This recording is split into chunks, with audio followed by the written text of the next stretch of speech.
Você conhece a lenda do corpo seco? A história não começa com um morto, mas com a vida de um homem tão vil que sua maldade parecia corroer o ar ao seu redor. Este não é um conto de assombração comum. É a narrativa da condenação que vem da própria natureza, uma vez que o céu e o inferno se recusam a aceitar um indivíduo cuja alma está contaminada além da redenção. A lenda se fortaleceu no interior de São Paulo, onde a terra roxa é fértil, mas guarda segredos antigos sob o solo. O protagonista dessa tragédia se chamava João, um homem cujo sobrenome foi esquecido pelos vizinhos, mas cujo apelido, João Carcara, era sussurrado com pavor. A história começa na fazenda Água Fria, perto de uma pequena vila que mal tinha nome no mapa, onde o cheiro de café se misturava ao fedor de injustiça. João Carcará era um sujeito grande e desengonçado, com mãos que pareciam pás e um olhar frio e inexpressivo que raramente piscava. Ele não era um criminoso por necessidade, mas por prazer. Seu primeiro ato de maldade registrado foi contra sua própria mãe, uma mulher doce e curvada pelo trabalho na roça. João, ainda jovem, espancou-a por um motivo fútil, um prato de comida que não lhe agradou. A violência era tanta que o velho pai de João, um homem pacato e religioso, tentou intervir e acabou levando uma surra brutal, que o deixou acamado até a morte. A mãe, quebrada na alma, fugiu para longe, deixando a casa e a maldição para trás. Foi neste ponto, na rejeição de sua própria família, que a terra começou a senti-lo. Com a casa vazia, João mergulhou em uma vida de tirania. Ele roubava o gado dos vizinhos, destruía plantações por pura diversão e aterrorizava a vila. Sabendo que a lei, naqueles tempos de pouca fiscalização, era impotente contra sua ferocidade. Ele não tinha amigos, mas tinha capangas amedrontados. João não apenas bebia e brigava, ele torturava. Dizem que ele pegava filhotes de animais e os mutilava lentamente, apenas para ouvir os gemidos de dor. A maldade dele não era o roubo, era a destruição da vida e da esperança. Ele era o anticristo da roca. Os moradores da vila, cansados e aterrorizados, decidiram que o problema precisava de uma solução radical. A solução veio de um grupo de roceiros corajosos, liderados por seu Agenor, o ferreiro da vila, que havia perdido um filho por causa da brutalidade de João. Eles armaram uma tocaia na estrada de terra batida, que levava à fazenda Água Fria, numa noite sem lua, usando a única coisa que João respeitava: o medo da morte. Quando João passava a cavalo, bêbado e cantando alto, os roceiros surgiram das sombras, armados com foices e porretes. Foi uma luta suja e rápida. João era forte, mas estava em desvantagem numérica. Ele caiu do cavalo, e em vez de pedir misericórdia começou a rir, uma risada gutural e seca que gelou o sangue dos atacantes. Seu Agenor não hesitou. Ele cravou sua foice no peito de João, um golpe certeiro que encerrou a vida de maldade. O silêncio que se seguiu não foi de alívio, mas de profundo terror. O corpo de João foi deixado na estrada, e os vizinhos se recusaram a tocá-lo, temendo que a maldade pudesse se transferir. Finalmente a família de um capanga, coagida, arrastou o corpo para o cemitério da vila. O padre, um homem velho e temente a Deus, recusou-se a fazer qualquer oração. Ele apenas assinalou: a alma dele já está condenada. O julgamento, agora, é da terra. O corpo seco, contudo, não nasce no instante da morte. Ele nasce da rejeição. O cadáver de João foi enterrado em uma cova rasa e não marcada. Passados os primeiros meses, os responsáveis pela manutenção do cemitério notaram algo estranho na cova de João.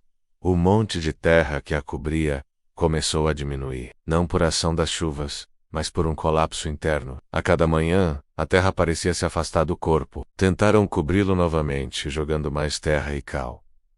No dia seguinte, a terra estava novamente afundada. O fenômeno se intensificou. Certo dia, os coveiros encontraram o caixão de João expulso para fora da cova, com a tampa arrebentada. O cheiro de decomposição era fraco, substituído por um odor de terra seca e poeira. O corpo de João estava intacto, mas de uma forma horrível.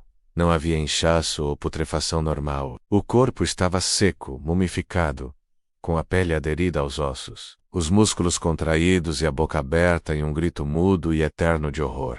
A terra o havia rejeitado. Os padres e bispos da região foram consultados. O veredito era unânime e aterrorizante. A terra, a criação de Deus, havia reconhecido tamanha maldade, que se recusava a absorver seus restos, para o ciclo natural. O corpo seco era um corpo amaldiçoado, sem descanso, condenado a viver entre os mundos, mas sem poder ingressar em nenhum deles. O corpo foi retirado do cemitério, e numa tentativa desesperada de se livrar da maldição, foi enterrado em um terreno baldio, em uma encruzilhada, longe das bênçãos de qualquer igreja. Foi então que o corpo seco ganhou vida, não como um zumbi cambaleante, mas como uma criatura de puros instintos malignos. Em noites de lua cheia, os moradores começaram a ouvir um arrastar nas estradas de terra. O corpo seco emergia da terra, uma figura esquelética coberta apenas por restos de pele ressecada e suja, com olhos que eram meros orifícios negros. Ele não falava, mas emitia um som seco e constante, como o de gravetos sendo quebrados. A criatura passou a assombrar os viajantes solitários e aqueles que andavam de madrugada, especialmente os que tinham algum tipo de culpa no coração. Seu método de ataque era direto e aterrorizante. Ele agarrava suas vítimas com suas mãos esqueléticas, forçando-as a tocá-lo. O toque do corpo seco era o toque da própria desgraça. A vítima começava a sentir uma febre alta, e sua carne murchava em poucos dias, deixando-a magra e fraca, à beira da morte, como se a vida tivesse sido drenada pela criatura. Dizem que ele bebia a seiva da vida de suas vítimas, para tentar, em vão, reviver a carne que a terra lhe havia negado. Uma jovem, chamada Lúcia, testemunhou o corpo seco atacar seu irmão, um fazendeiro conhecido por sua ganância. Ela viu a criatura se arrastar sobre ele e o ouviu gritar até ficar rouco. Quando o corpo seco se afastou, o irmão estava pálido e com a pele flácida, como se tivesse envelhecido décadas em minutos. Lúcia, tomada pelo pavor, procurou o padre da cidade vizinha. O padre explicou que não havia reza que pudesse destruir o corpo seco, pois sua maldição vinha da própria terra. A única forma de afastá-lo era plantando uma semente de benzedura ou de arruda na encruzilhada, onde ele estava enterrado, ou cercando o local com água benta para selar novamente o túmulo. Lúcia, com a ajuda de seu agenor o ferreiro, agora velho e arrependido de ter se tornado um matador, conseguiu chegar à encruzilhada. A visão era macabra. O corpo seco estava de pé, imóvel, com os braços pendurados e a boca aberta para o céu. Eles espalharam água benta e plantaram mudas de arruda ao redor, rezando um credo em voz alta e firme. A reação do corpo seco foi violenta. Ele começou a se debater, a rasgar a terra com as mãos secas, e a emitir um chiado que parecia areia rolando. Ele tentou agarrar Lúcia, mas não conseguia atravessar a barreira de arruda e água. Lentamente, à medida que a manhã se aproximava, o corpo seco parou de se debater. Ele olhou uma última vez para os céus cinzentos, e então, de forma terrível, afundou na terra, sendo puxado para baixo como se estivesse sendo engolido por um pântano invisível. O silêncio voltou. A terra na encruzilhada parecia agora macia e úmida, como se tivesse chorado. O corpo seco estava temporariamente selado, mas a lenda permaneceu. A história de João Carcará é o aviso mais sombrio do folclore brasileiro.